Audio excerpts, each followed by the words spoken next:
Hello, everyone. Welcome to the 18th week of Couch to Clutch. This week, I don't think I'm gonna discuss the usual stuff. There's a little bit of transition going on in my life right now.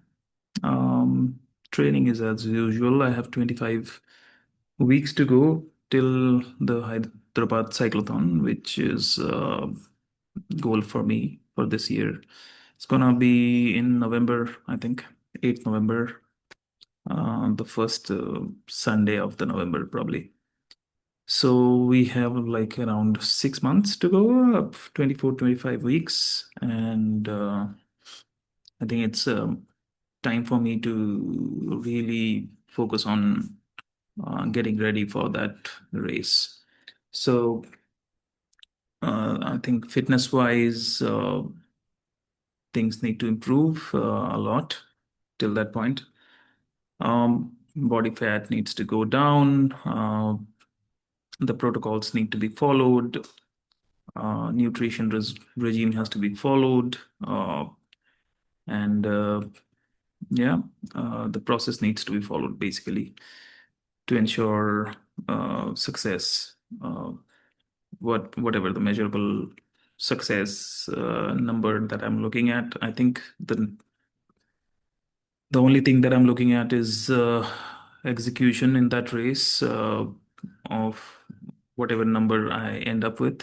Might be 240 watts average. Um, so that's the factor that I control. I don't control the win in the race or the podium finish on the race. That's an outcome that I don't have control over, so I don't think about it. But I think I can control the pace of my heart rate, pace, cadence, and just follow the foundations, the basics of cycling. Stick to some wheels when possible.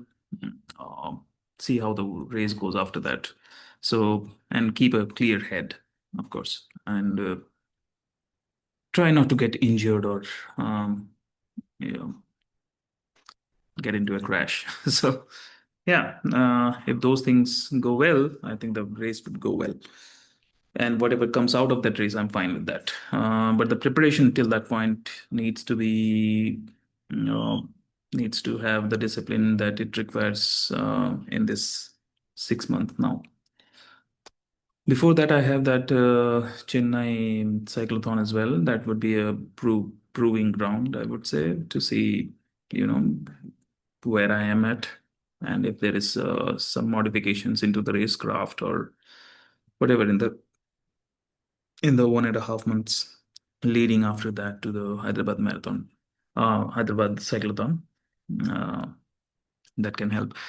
Right now, I think the highest gain that I can get is from power to weight ratio. So the focus will be on uh, reducing fat percentage in the next few months. And the quickest way to do that is running, not cycling, uh, because running puts a lot of systolic load and the gains are quicker. So yeah, Hyderabad Marathon is in August, and I'm looking forward to have my best half marathon pace till date in that race. And after that, I'll you know really focus on the cycling. But till that point, it's going to be both running and cycling to improve the fitness first. So that's the plan, the law 6 months plan, I would say, for now. But in the last week, I think there has been a few things that has been happening at work. Actually, this had started last year in March when I was in not in a very good shape in terms of my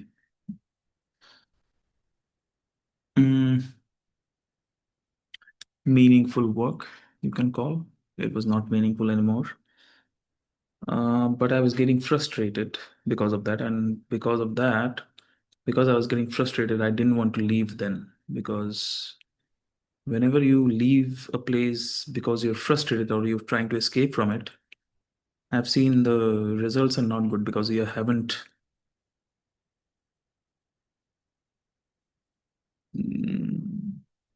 you haven't really worked on your strength.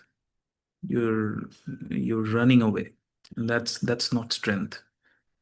So I think I just said that okay, I'll exit because this place is not giving me meaningful work or purposeful, aligned work with my vision. It's not those kind of diverged the kind of work that I was doing and the kind of life that I wanted for myself. So I knew that at some point I had to exit, but I wanted to not take a rash decision or escape from it. And I went to Everest Base Camp, and the entire process of climbing that mountain, I think, gave me systems thinking, gave me resilience, gave me the strength to look at things from a zoomed out perspective. And then I came back, and I didn't want to quit after that. I said, okay, I'll quit on my terms when the things are right, when I've grown out of, outgrown this place. So now I think is the time to do that because everything is settled. I'm feeling more comfortable. I'm feeling more thankful for that place, by the way, because that place had given me so much, 15 years of work, and it has given me a great life. It has given me a purpose as well. So I cannot be ungrateful to that place. But I think it's time to move on to a better, to a place where uh, my mission and my vision are aligned. So, and usually when you take these kind of decisions, these are not easy because there is a little bit of fear as well of the unknown, of the uncertainty. And people around you kind of try to pull you down as well sometimes because they don't see what you see. They see that you are going to be unstable, and they might be right as well, by the way. There are two kinds of bees in the worker bees group as well. Um, the ones that go to the flower and gather the nectar, and then they keep going back and going back to the beehive. So it's a repeated process that they follow. But then there are a couple of bees who go out to explore new, you know, new sources of honey. Some of the sources might even be poisonous, so it's dangerous. They might even die, but they still take the chance for it. Why? Because that's what they are. They are explorers. So there are explorers and there are workers in that group, even. I would say 20%, 80-20 rule comes from there, right? Pareto principle. It's Pareto principle is everywhere if you look at it. So they're explorers who go out and seek that danger and new sources. So if they find the right sources, their purpose is done. So they take a little bit of a risk, I would say. Mm. And I've been always more comfortable being the explorer bee rather than the worker bee. And when that happens, a lot of worker bees will say that, fear is a good thing. It probably is. There's no risk, there's no danger of going out and dying. Yeah. But it's a matter of who you are, what you prioritize, I guess. Fear might be a very effective short term lever for driving action, especially among those who are unwilling to confront reality voluntarily. But I always have been the one who chose hope over fear because it demands more responsibility, more courage, and more belief in my potential and everyone else's potential as well, human potential in general. So I choose hope. Nelson Mandela said a very good thing, I think, about decision making as well. That, you know, don't take your decisions out of fear. Take it, take it from a position of hope. Hope might be one of the best things in the world.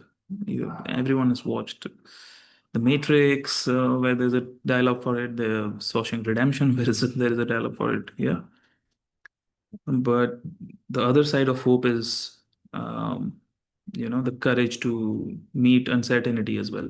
Nobody speaks about that. It's dangerous, yes, but am I willing to take that risk?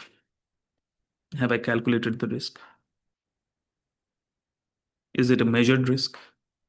Do I have a mitigation for it? There's a little bit of an analysis that people do usually, but what I've seen is I think I can hold both the truths. There are some decisions in my life that I've taken till date, big decisions that had no logic behind it. There's absolutely no logic. I always love to game from an early age, 4 years of age. And I went into computer science. People were looking for IT jobs in 2011. I wasn't convinced. I was like, programming is not my thing. I just loved gaming, and I won a few tournaments in NFS Most Wanted and all of that in my college time. And it gave me confidence, I guess, that, yeah, I can be best at something. And I just followed my heart. I didn't give, yeah, a lot of people said a lot of things like, this is not the right career, this has no future, all of that. I just didn't care. I just said I'll just follow my heart. And it did pay me great dividends because of that. I'm really happy that I really followed my heart back then. Then there were heartbreaks in relationships, um, bad choices, probably because I was a different person back then. Probably I was more tuned to those people uh, who were uh, toxic. Probably I was toxic as well, and it just reflected in my relationship. And and there were a couple of heartbreaks because of that, betrayals, all of that. And I had given up for a couple of years because of that. I had a kind of a girlfriend, 6 years, 4 years of college, and 2 years after that, long distance. It wasn't working out. We had multiple breakups, and I was not really focusing on the relationship anymore. I was like more focused on my career in the first couple of years of my career. And then came along this girl all of a sudden out of nowhere. And I always had a picture in my mind that how my ideal partner would look like and how they would sound like and how they would feel like. And she was just that. And I didn't know if she's going to say yes to me or not. I didn't even try. I mean, didn't even go and, you know, talk in that language. We just had a conversation and that's it. But then I instantly knew that I had to break up with this. My girlfriend was not working out because that's the you if you have to my philosophy is if you have to get committed into one side, you cannot just have options on the other side. I didn't want to have an option that, okay, if this doesn't work out, then I'll go have a plan B. Nope, no plan Bs. It's only plan A. And the plan A, if you decide, you gotta stick to it. You gotta be committed, right? So the moment I felt attracted to another girl, I was like, no, this has to go first. So I just broke up with her for the last time. It was like the 15th time that we broke up, but I knew that that was the one. We are breaking up. Even before I went ahead and approached this new girl. And that new girl turned out to be my wife. And we are happily married now, 13 years and running. We have a beautiful child, 5 years old. So it's that worked out really well, I would say. I followed my heart. I gave, you know, a chance to love, even after all those heartbreaks and, you know, whatnot. And after that, I think this house, I had a picture in my mind that, I'll someday sit in a balcony and sip a cup of tea with my wife in our own house. That was a far-fetched dream, I would say, because we didn't really have a lot of paternal money or anything like that. We just have to build our life together. Um, and it needed money, of course, and the money came after a point of time.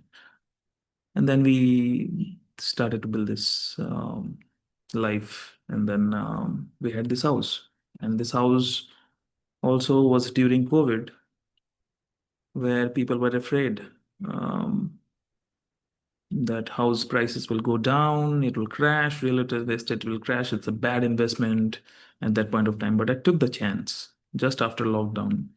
I came into this house, I looked around, the first thing that hit me was the light and the air flow, and it felt right. After that, I went to 15 other, 20 other apartments, but nothing felt like this one. So I was like, okay, follow your heart. Big decision, the house, right? I see a lot of people making a lot of analysis around their big decisions, logical decisions, um, and not not making logical decisions in small decisions. I'm feeling like having biryani today. I'm feeling like having a smoke. I'm feeling like having a drink. Why are you taking decisions, small decisions, with your heart? That's where you should apply your brain. Small decisions require logical reasoning. Big decisions require the heart. It doesn't require a lot of logical reasoning, because no matter how much logic you put into buying a house, it's never going to be logical. It's always good to rent, right? But still, you go ahead and buy a house. Why do you do that? There's no logic into it. But there is something beyond logic that applies to that. That's why people want to have their own house to feel a sense of belonging, to feel security. That isn't logical. But your wife will thank you for that. Your child will thank you for that. Yeah. Is it a good feeling to have your child grow up in a place where it's rented, where they know it's not their own? I don't think so. So I just wanted my child to grow up in a place where she knew that it was her own. So these are emotional decisions, right? Decisions made from your heart. And often these big decisions, when you take from the heart, it turns out right. Cycling felt right.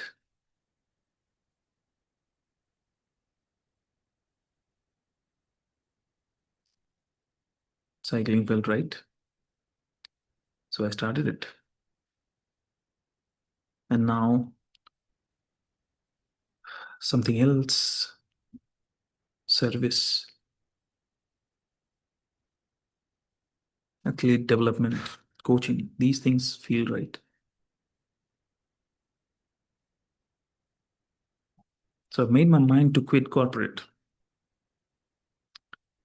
When, I'm not sure, but I will in some time. There's a beautiful poem from Robert Frost that I remember from my childhood. The road not taken. Two roads diverged in a yellow wood, and sorry, I could not travel both. And be one traveler, long I stood, and looked down as far as I could to where it bent in the undergrowth. Then took the other, eh, as just as fair, and having perhaps the better claim, because it was grassy and wanted wear, though as for that the passing there had warned them really about the same. And both that morning equally lay in leaves no step had trodden black. Oh, I kept the first for another day, yet knowing how way leads on to way. I doubted if I should ever come back. I shall be telling this with a sigh. Somewhere, ages and ages hence,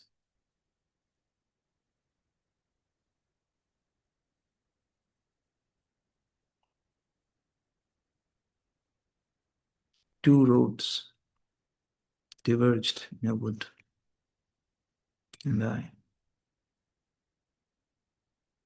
took the one less traveled by, and that has made all the difference.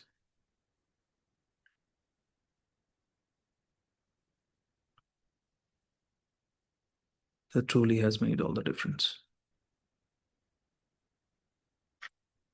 I'll take the other road, less traveled by. I think you can see from this picture, this from 2020, 36% body fat, not in a good shape. I see a lot of people like that these days. I have the solution, but I cannot give them because they won't take it like that. The influence has to be bigger than that.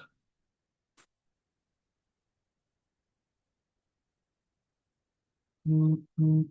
I think the awareness has started to seep into Indian society. It's just a matter of ownership now. Take control of your health. Only then you'll be able to do whatever you want to do in your life. You'll have more energy, you'll have more confidence to take the road, the difficult one, to hope, to have the courage to bear more responsibility and believe in yourself.